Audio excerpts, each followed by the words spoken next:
An hour ago. Across the last 30 years, Stephen Malkmus has established an indie rock archetype, churning out wry hooks for his faithful fans, far away from the rabble of the main charts.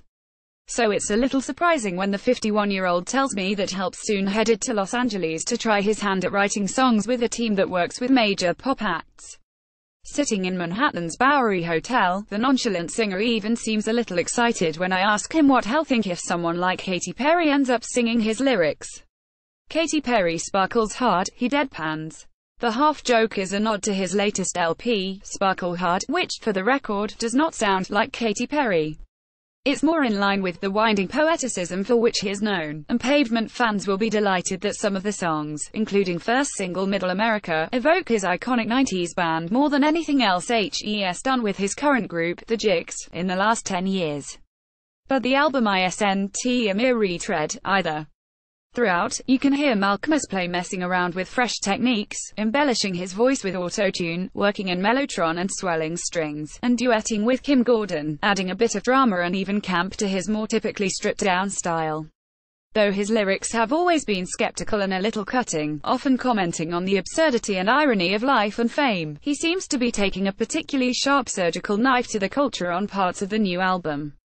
One track even finds him commenting pretty directly on the myopic lifestyle politics of gentrified cities like Portland, where he lives with his visual artist wife and 2 daughters. Regardless of his lack of #1 hits so far, Malkmus' influence is entrenched within modern culture. He notes that contemporary acts like Kurt Vile and Courtney Barnett signify something real and homemade, much like Pavement once did.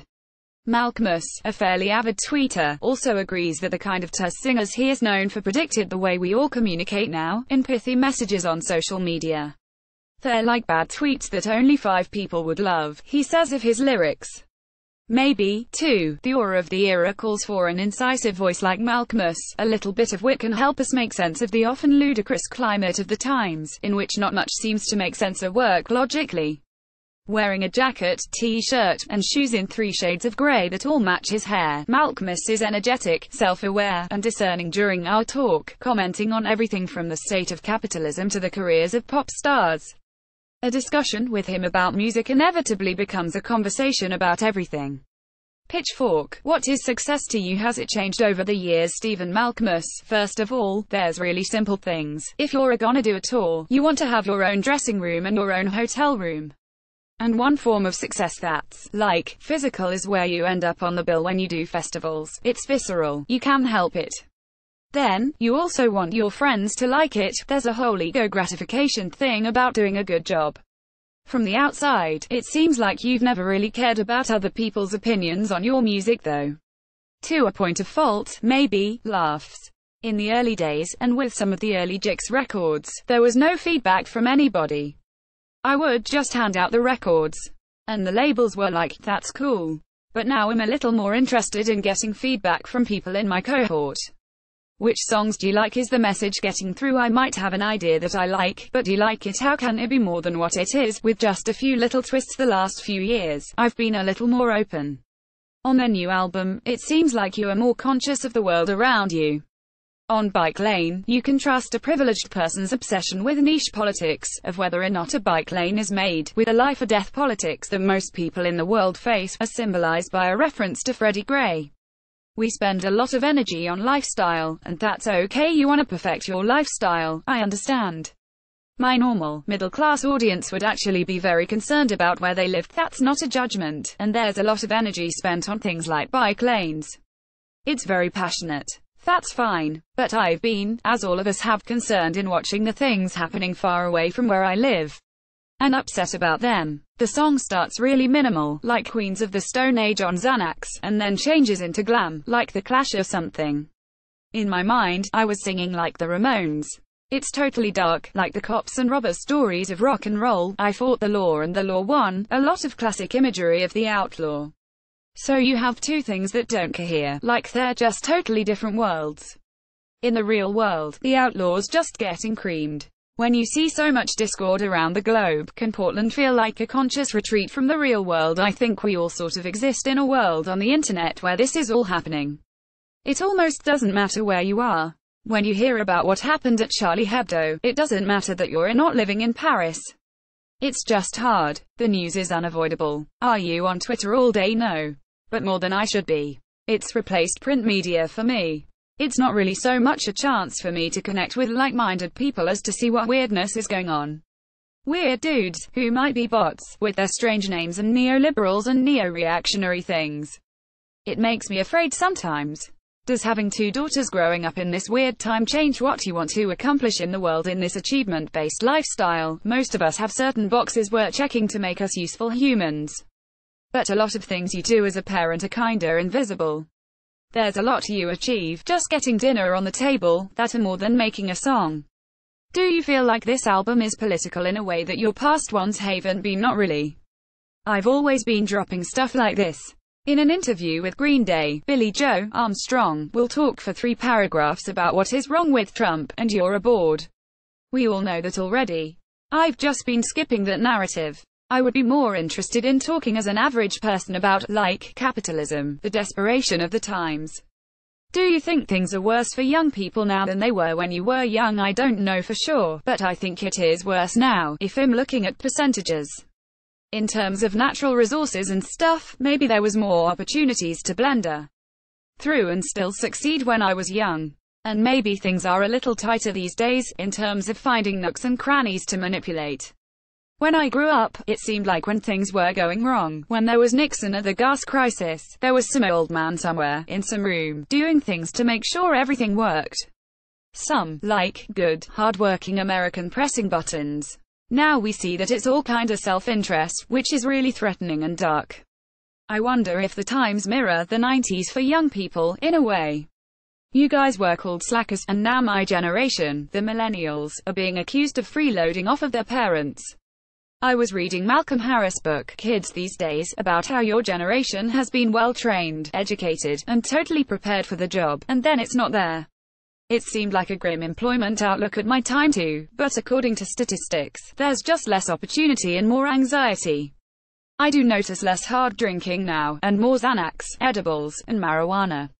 Just a low-level buzz. Everyone's a little high. Do you smoke weed? No. Sometimes I'll do a dropper of CBD, but I don't have a vape or anything.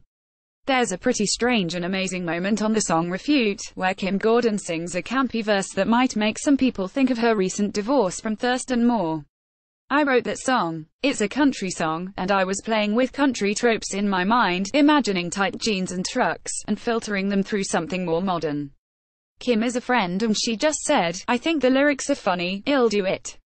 SHE's really inspirational. SHE's always doing stuff. Did you worry about what Thurston, who is a friend of yours too, might think? No, because I just thought it was funny. I like him too. She did have a public divorce that was cared about in certain zones of music, but really they're just 2 people. I have no judgment on either one. Who knows what goes on behind closed doors in people's relationships? We all know it's not easy. I suppose there are Cinderella stories, but from my experience, it's like therapy and talk and growing. It's work. But I thought if Kim couldn't do it, I was gonna ask Lord to do it, cause I thought Lord owed me a favor. For what I did something for her. I don't wanna say I did her a favor. But you can tell me what. Not really. It wasn't a big deal. It's not very exciting. It obviously wasn't big enough to get her to potentially sing on a tune. Maybe her parents are Pavement fans or something, so I'm still hoping. You've been able to sustain a music career that pays the bills for a long time. Have you had to be conscious of being a smart businessman? Barely. With Pavement, we had no managers and never had a lawyer. We got lucky with not signing any bad deals. But I'm not even sure if Pavement's kind of career can exist for post-internet artists. We did get a little benefit of people actually buying records. You have to tour more now, and everything is so transparent with data, like exactly how popular you are. I do think there's money out there. Bands like the Arcade Fire and LCD Sound System signed to Columbia, and they wouldn't do that unless someone's giving them a lot of money. Or at least betting on them. There is money out there, I just don't exactly know how you access it. You've never really had to have a real 9-to-5 job. After 25 years of basically being a freelancer, what's an average Tuesday like for you? A lot of work, unattributed, with no dollars, goes into taking care of kids. They go to school at 9 and I pick them up at 2:30. I get food on the table. Carbonara. They love that. We call it breakfast pasta. I am good at just looking in the kitchen and getting stuff on the table and keeping the mess minimal. There's an art to the drudgery. Also, my wife, Jessica Jackson Hutchins, is an artist, and a few years ago we spent some time in Berlin primarily to focus on her career. When we were there, I was messing around, hanging out, going to clubs, making some music, but not focusing on work so much. Since you lived in Berlin, do you like techno? Yeah, unfortunately, laughs, I do. I'm only a techno fan in the most party animal sense. If you're a little bit twisted, it can really make sense. Would you go out to clubs? I did, but I had to go to ones that were for 30-year-olds and over. Do your kids like the new album? They don't like it that much. It's alright. What do they like? We listened to a First Aid Kit song, and my daughter likes that. She likes S.A. She did like Taylor Swift, but she was disappointed with the new album. I can't imagine that it could be as bad as she says. The problem is that Swift got so big, and people can't invest themselves into the songs. She lost that slightly invisible thing. Lana Del Rey did a really good job of that, of kinda being blank, and people put so much into her. And it also worked for Cat Power and Kurt Vile. They don't do it intentionally, but it's a little mysterious. You can hear it and say, oh, I see that in it. The Fall's Marquis Smith recently passed away. Was he as big an influence on you as critics often said? I wasn't like the Fall fan compared to a lot of my friends, but I certainly thought Mark was cool, and one of our albums, Slanted and Enchanted, has 3 or 4 songs that totally mess with his way of doing stuff. I never denied it. I've never been one to deny ideas I've taken. They always come out through a prism of me. What was it about bands like The Fall that you cribbed from bands that are tough and don't care about you, that really appeals to a younger, unconfident person? Coming from punk and looking for someone to boost your self-esteem, like the Velvet Underground. It's just like, we're gonna provoke you, take it or leave it. I guess it is a pose, but it's a badass pose. Do you have a pose? I think everyone's posing, so yeah, I pose. What do you think your pose is? Similar stuff, above the maddening crowd. And cool. Though of course I also get called a nerd all the time. Actually, in the 90s, I always felt there was a cult of elitism and cred around Pavement and its fans, like they were sitting at the cool kids table. Sometimes it was alienating, to be honest. I think Pavement had that from being on Matador and being, like, a New York City band. We weren't ever gonna be a total people's band, like Oasis or something. For better or worse, we're college educated and we weren't gonna be that, but it's not like I didn't like pop music. I can like even an Alice in Chains song and say, that's good. At this point, do you feel conscious of trying to please a dedicated Stephen Malkmus audience? I don't really think of audience, but I'm grateful that there are the same people that are gonna buy your record. But sometimes you feel like you're just shouting into a vacuum. Are the signals gonna get caught by somebody else? God forbid it's on the radio, that's not gonna happen to me. I think it's good to show that you have skin in the game, like, oh, I wanna be seen and heard, instead of, just putting it out. With everything in culture and politics as absurd as it is right now, a little bit of wit and satire from Stephen Malkmus feels appropriate. That's good. We came from a time with a slightly cynical edge. Back in the 90s, cynicism was kinda new. I think today is mega cynical.